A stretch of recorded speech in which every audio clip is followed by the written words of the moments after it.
As I've always said on this channel, financial freedom is amazing, but unless you're fulfilled with what you're doing and have true happiness in your life, then it doesn't really account for much. So in this video, I want to go through some of the best purchases I've made in my 20s, and it doesn't matter if you're in your 20s, 30s, 40s, or even older than that. I think there's so much value in what I've done, but also what I've learned during these last 10 years, and I wanted to share it with you guys. So if you're interested, keep watching.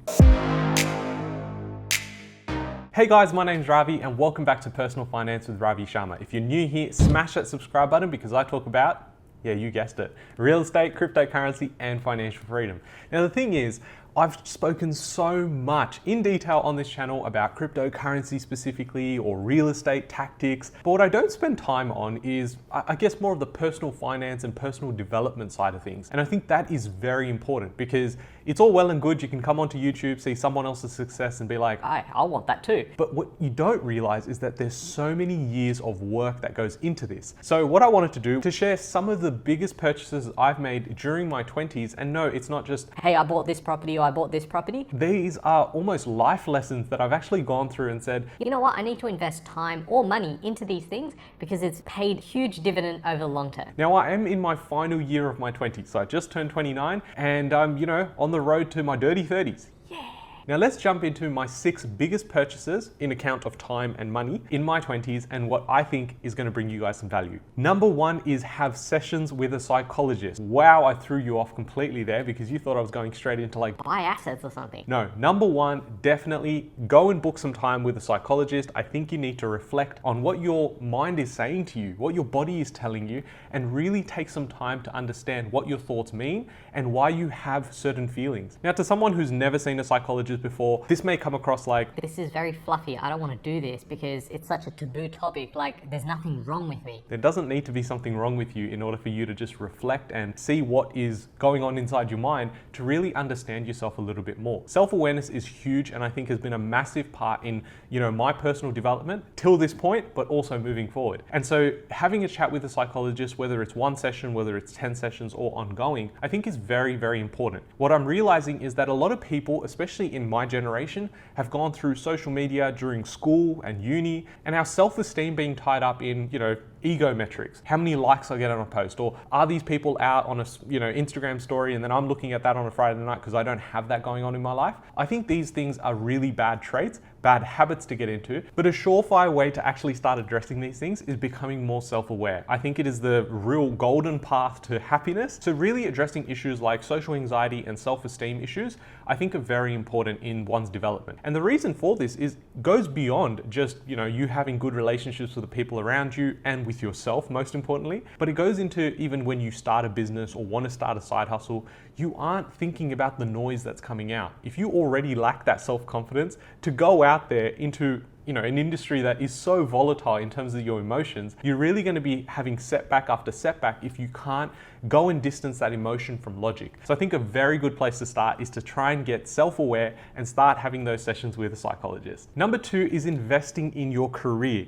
Now this doesn't necessarily mean you need to go to uni, spend like $20,000, $30,000, then go do a master's degree, go do an honors and whatever else. In fact, I probably think the opposite is the better way to go about this. Now for me personally, yes, I went and did the traditional thing, went from school into uni, I did all that, right? Got my uni degree, got into a grad job and everyone's happy. But the truth is that when we go out there and we start saying, what do we like? What don't we like? And what you like at 21 is very different to what you're gonna like at 31, 41, and 51, right? So I think investing in your career doesn't need to necessarily be go to uni and do a degree for 3 years. I think it's more about going in and figuring out what your hobbies are and then go after those in terms of short courses, looking on YouTube, getting educated about those things, because that, to be honest, is how you are truly going to be fulfilled.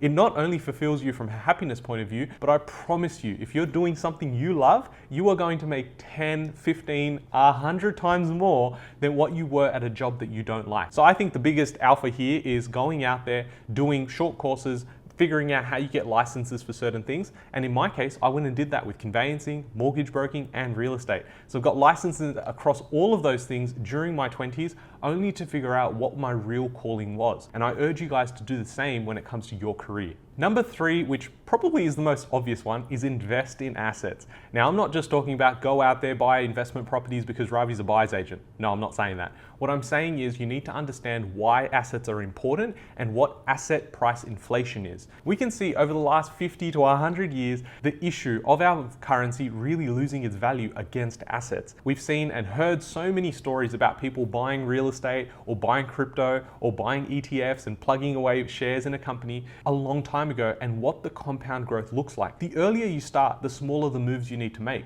This is something that really stuck with me in my early 20s, where I was like, if I just buy one property now, by the time I'm 30, I could really offload that property, buy a house in Sydney and have it completely, half paid off, or have a large amount of deposit to go and purchase that, versus me just saving that money for 10 years. I'm really not getting ahead, especially with the house prices going up. That was my real light bulb moment. And I think for you guys, if you are listening to these videos, if you've been watching the channel for a while, you understand the power of your dollar going further in assets than returning something in the bank. Now, you've seen on the channel, I don't invest in ETFs and I don't invest in shares, and there's a good reason for that. I'll leave a video here so you can go check it out. But as well as that, I really understand the compound growth aspect of investing in assets. Now, if you can only invest in ETFs, or you can only invest in shares or in crypto, go for it, right? Now, I've got to give you the disclaimer. I'm not a financial advisor. I don't have a fancy degree on the wall back here regarding financial advice. So go and do your research, understand that these videos are there for entertainment purposes, but for you to really start prompting yourself to start researching and understanding what's out there. But I will definitely be going in my 20s, aggressively buying up assets, because in the long run, you're gonna thank yourself in 20 to 30 years time. Number 4 is invest in life skills.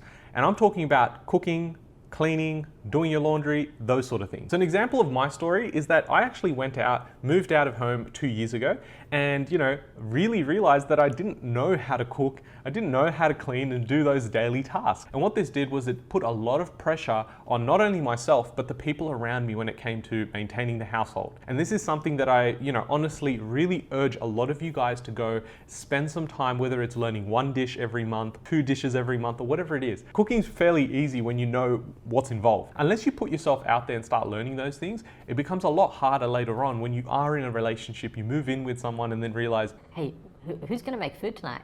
We'll just get Uber Eats, fine. So if this means that you need to go out and do cooking classes, or you need to spend some time researching how to do these things, I think it pays dividend, because again, I'm not just talking about financials here. I'm talking about how do you as a whole take care of life in all aspects. You don't really want to be an amazing person at work and running a successful business, but then when you come home, you're not able to even cook yourself a meal. Like, that to me is not success. To me, success is a balance, right? When someone can say to me that they worked so and so hours because they wanted to go and spend time with kids, but then on the weekend they decided to go on hiking, but then came home and did X, Y, and Z on a Sunday night, that to me is financial freedom. It is true financial freedom. And if you can bring value to other people's lives, that is fulfillment. That, at least for me, is fulfillment. And that's why I do these videos. Number 5 is learning how to outsource. Now, if you're not running your business, you're not really going to relate to this as much, but I think it's very relevant even in your own life, your day-to-day life. So what I mean by outsourcing is that I want to outsource certain tasks to an expert.